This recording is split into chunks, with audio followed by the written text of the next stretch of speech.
Yeah, Mark Zuckerberg, City Soapbox. City Soapbox, man. What I gotta say there, man. Yeah, I'm gonna talk about the ISO situation. I got a couple of broadcasts I'm about to put down, but this is gonna be the first one. So I just seen the whole situation with that.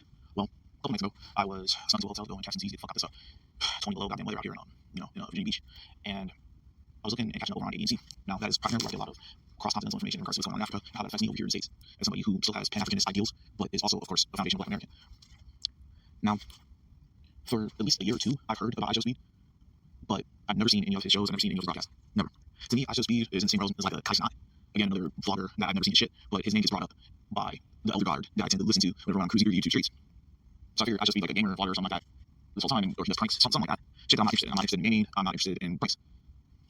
So when I found out that he's doing a tour of Africa, that had my ears heating up, caught my attention. But then begs the question. Now, I've heard IP talk about how he has a desire to set foot in Africa later this year. I've heard CDA, who just got back from a tour of Oceania and South Asia.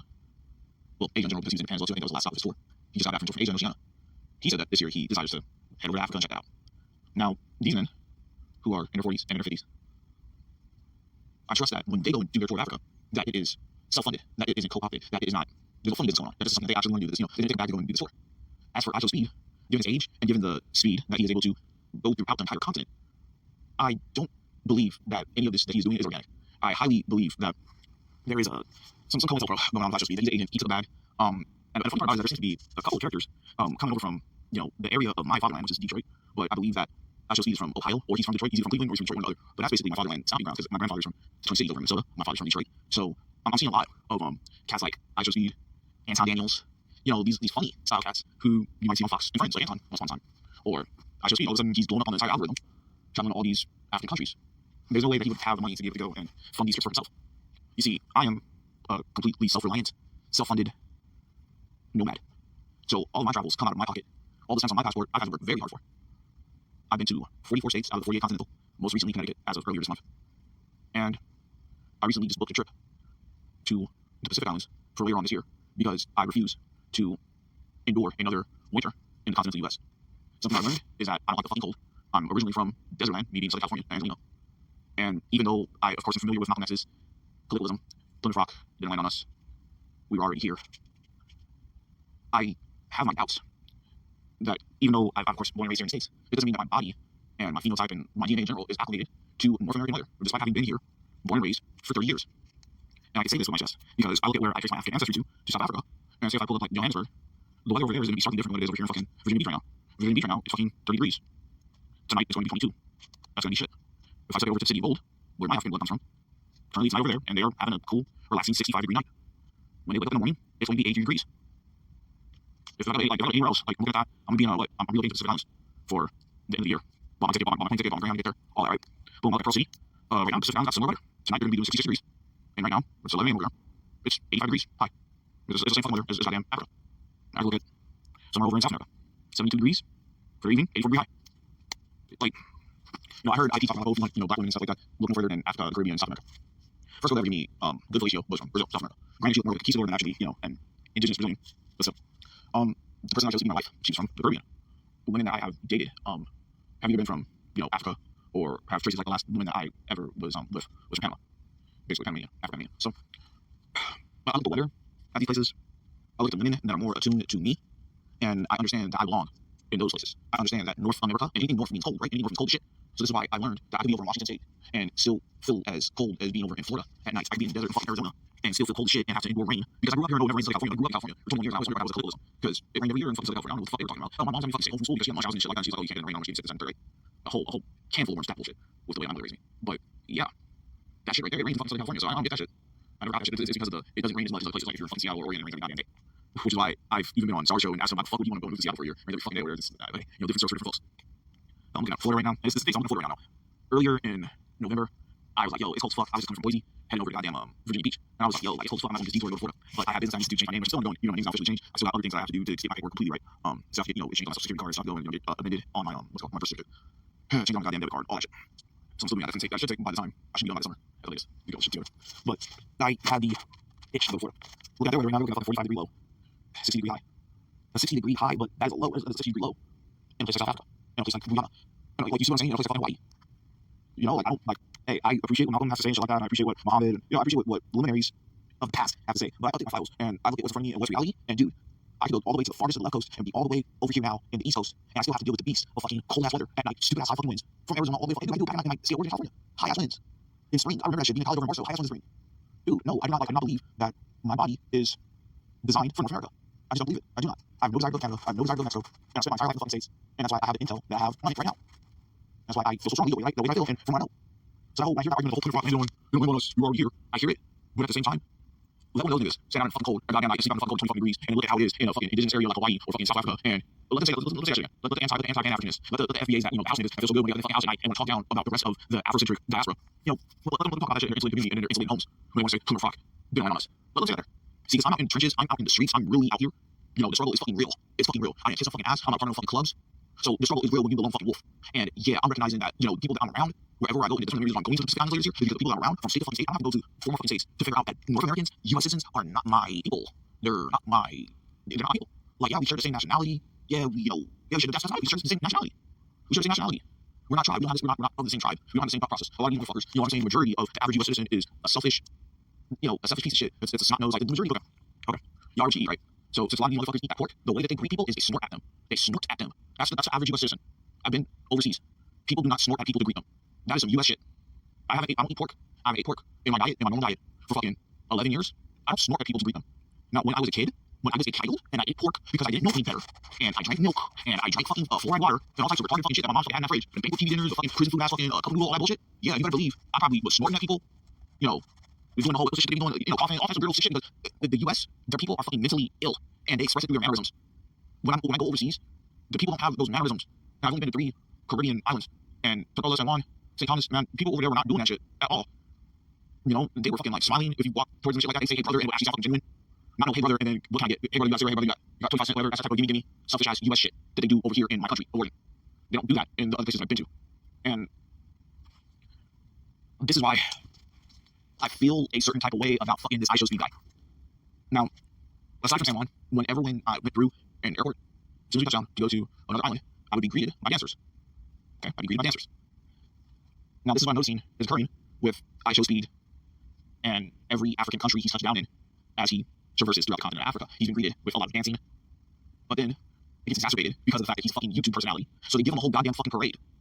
They give him a fucking parade. I was looking at the episode he did over in Liberia. They gave him a fucking mural. Now, this isn't to say that I'm jealous. I'm not jealous. I'm not jealous. He's a fucking Zoomer that figured out a way to get the bag online.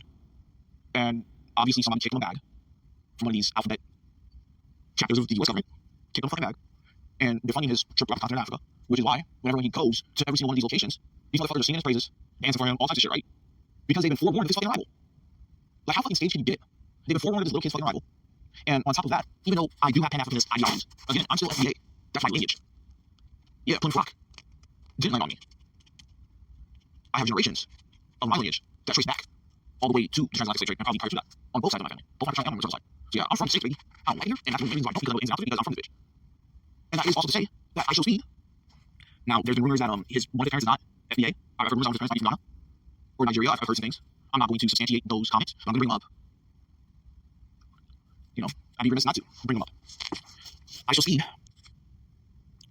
is a fucking agent. I'm just going to lay out that he's a fucking agent. And I don't respect that shit. Because if I went over to any African country, the singing and the dancing and the praising of my arrival as a US citizen will only be at the airport.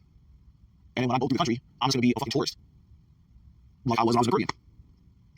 Yeah, singing and dancing at the fucking airport. Now we put boots around in the hood. You're just a fucking tourist. That's it. What we get off you? And that's the whole thing about iShowSpeed. Like, he's going to the singing and praising and shit, the whole parade, while he's over in Africa, at every goddamn country he goes to. Because of the fact that these motherfuckers are wondering, what could they get off of this shit like that? It's all quid pro quo, right? It's all, capitalism has affected their minds as well, too. No surprises there, because the US culture is very influential and has collapsed and brought down many governments, including in many countries in the continent of Africa. So what iShowSpeed does, I think I saw Liberia episode, because that's one of the countries I actually desired to visit. And so I looked at the pricing of Liberia in comparison to the pricing of, like, neighboring Sierra Leone. And I looked and I was like, for example, for a hotel, I went and booked a hotel in Liberia. Let's say Monrovia, Liberia, because that's a big town, right? That's a big city. And I'm going to do the slide, I'm going to compare it to, say, Freetown, Sierra Leone, right? That's a big city. Put it in .com. Let's see. All right, so over in Monrovia, you can get a hotel there for $170. Now, that may not be pennies to fucking iShowSpeed, but to a 30-year-old man, born and raised in poverty in the States, $170 is a paycheck. A fucking paycheck. And one of my goddamn jobs in the winter season here in the States, where, now that I no longer work in construction, but I'm going to have to go back very soon. or making calls around to get back into it because they're starting to spring. Now I'm on the other end of the spectrum over here on retail. I'm learning that a lot of these managers throttle their team's hours just so now we can get those hours for themselves because hey, they work the same job and just cut somebody off the fucking schedule because hey, managers have to eat too. And this is the shit that not only I'm reading about on Reddit and experiencing in real life, but actually what I'm hearing from managers when I go and apply for fucking jobs in person. So just earlier today, somebody gave me some kind of leader and telling me, hey, I got a full team, I'm cutting hours, because I can do the same job myself and I can use those hours. So if I need you, I'll call you on Friday. This is literally fucking telling me. Selfish as fuck. Doggy dog. The U.S. mentality. The capitalist spirit. So you go to Freetown, that's just $100 flat. Right? $100 flat in comparison to $200. Now, the funny part about it is that I was in Raleigh, North Carolina last year, and I was conversing with females from Sierra Leone, females from Gambia. The one from Sierra Leone, she mentioned, she was like, Sierra Leone is actually more built up infrastructure-wise than Liberia. I was like, interesting, like a neighboring country, how is it possible? And I looked at, I started looking at it, Booking.com, like, the hotel shit wasn't the only thing I saw was like grossly different. But you notice the colors of those flags, look at the color of that flag, fucking Liberia, that's a blue flag, but that's our, that shit right there, it kind of tells you what it is. And a lot of people like to say, oh, Liberia is just the U.S. and Africa. And even though it was one of the handful of countries where English is the main language in that country, I really, as time progressed, started to not at all want to go and visit Liberia because of the fact that, dude, if I'm going to be leaving, if I want to leave the U.S. one of these days, I'll run somewhere that's exactly the same like the U.S. Literally with the same colors and everything. I'm like, I'm not wanting to do that. So I think Liberia's off the list. So not only South Sudan as well too, because South Sudan is an Islamic country and stuff like that. And it's like, dude, like I'm not looking to, get involved in religion. I'm not looking to become like a fucking a missionary or any of that shit or be involved in any religious groups. So that's off. That's been off the docket. And I'm on Liberia's Liberia's doing that shit too because it's like, dude, like not that. People like talk about shit, but the funny thing about it was that a lot of those escaped slaves, if you will, in the slave trade. So basically, displaced people from Ghana and Nigeria, displaced West Africans, were in the States, and then the only way they were able to go back to Monrovia and plant that red, white, blue flag and all that shit was because of the fact that there was an experiment that was done to bring a portion of so-called freedmen over to Liberia and see how they would do in Africa. Basically, the whole, okay, if the U.S. government is going to give reparations to Afrocentric people, what if you displace all the Afrocentric people in Africa? And, this is just already so then you have a situation where, remember, they're not even from Liberia. They're originally from fucking Ghana and goddamn Nigeria. So their asses got placed over in a random ass fucking country, and they took over that shit. So that is some motherfuckers landed on them. That is some Plymouth Rock landed on Liberia type shit. So that is a history that I wouldn't even want to be a part of on top of that. And I'm keeping it real.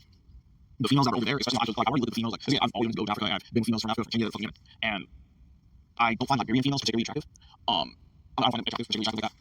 And they, for actual speech earlier about like the most attractive females from Liberia and shit like that over there, right? That's sashes on and everything. Like, dude, like I've been from South Georgia before. She was like, I'm like, this is like, what the fuck? Like, nah, man, like Liberian women are not attractive like that to me. So, and then they started like they were like giving him gifts. You know what I mean? Like presenting him gifts for visiting the country. And basically, like their local food was $1 price. Okay, I've had jollof before from what was it? I think it was like some place over fucking Nashville. It was around Ethiopians. So I had Ethiopian jollof. This was cool. The thing was that they gave him jollof, and then I was thinking like Nigerian jollof was there, and then they tried like offering some fucking cereal without water, like a cereal bar. It was like their thing, and then they gave him like some barbecue chips. I looked at it, I was like, okay, like barbecue chips and cereal. That is some real U.S. shit right there. And they're a country that is red, white, blue, star, and just a history of Plymouth Rock landing on fucking Liberia. And then the pricing and infrastructure. The infrastructure is leave behind in person Sierra Leone, just fighting store. So it's like, why would I ever want to go basically to the hood? You know what I'm saying? Like, oh, it's not this point to the hood since this is the U.S. version of fucking, the U.S. version of Africa. It's like literally, it looks like just going to the hood of fucking Africa. Like that. It's like, it looks like you're back like a U.S. slum. It's like going back to Liberia shit. You know what I'm saying? Like, I fucking want to go to Liberia. Like, rising out, hitting on 2 cents like that. But the feed making fucking cereal, fucking barbecue chips. Where have I seen this before? Like, that does not seem adventurous. It does not seem entertaining. And everything's fucking overpriced. And you're supposed to be thankful to be there when everything's overpriced and people are getting fed shit. And it's funny too because when I show up there, some guy ran up on him and was like in his face talking about, like, I want to fight you, I want to fight you. And I was like, okay, you've been to all the other countries so far, and nobody ran up on him like that. But the one closest to you, that shit ran up on him like that. And I think about all the people that have ever put me in the hospital in my life have never been fucking Caribbeans. They've never been of another ethnic group. No, it's always been FBAs. So with Liberian, a majority, like a portion of Liberians are descended from, slaves from the States. Why would I ever pay good money, save up, like take a flight around the world to end up back around the hood with some stateside ideas? And it doesn't make fucking sense. Now I know that ISO Speed has been paid by the Alphabet Boys to, make Africa look like the destination, you know what I mean, for FBAs to go to. This is not like the obvious, the obvious game plan that the United States is bad to do this shit. Because the Pan-Africanist ideals that, say, a person like myself has, it's not working on everybody in my generation or Speed generation. It's not, it's old hat. And I'm a person who thinks through crates. I respect a lot of older things. So Pan-Africanism is an old ideal. But my generation now, they're not doing that shit. They're completely sold on capitalism. They're completely sold on states. If anything, where they're looking at heading off to is not fucking Africa. They're looking at heading off to Asia. That's their big thing. They want to go over to Japan and shit like that. Like that's, maybe go over in Japan. Like that's a big thing. They want to go over to Asia. That's their main thing. Even myself going over to the Pacific islands. So that's basically going fucking Asia. Japan right there. You know what I'm saying? So unconsciously, I'm still somewhat doing, what the what the rest of the people are kind of doing to an extent. Unconsciously, like, hell, I'm from LA, and a lot of people just go straight from Skid Row, save up some fucking money, and just go straight to fucking Hawaii from there. They end up going 44 states and to the Caribbean, just end up where all the fucking homeless from LA basically go, and be homeless over there. So I kind of took a long way around from what has been casted for me from being born in this fucking caste system here in the States. That isn't openly talked about, like caste systems are openly talked about in Asia, in South Asia specifically, but it's a real fucking thing. And it's fucked up, and it's like you got a fucked up destiny, and you really don't have a lot of say in changing it. You really don't. You really don't. So, the whole ISO Speed thing, that's the main thing I really want to be on about this. Just like that new guy that's been pushing that he's a Black Panther over there in Minnesota, trying to push the whole POC, one nation bullshit. He's obvious fucking, he's obvious agent. And I recently heard that the Black Panthers have denounced him and said like he's not part of Black Panther movement at all. But when I first heard about this shit a couple weeks ago, apparently he's been doing this shit for a couple months. My first thing was, okay, how the fuck is there a Black Panther? There's not even Black Panther chapters as far as I know in Minnesota. And the modern Black Panthers, they aren't even called Black Panthers. They're called New Black Panthers are called cubs. He didn't use that for any of that shit. He was not saying that he was a cub.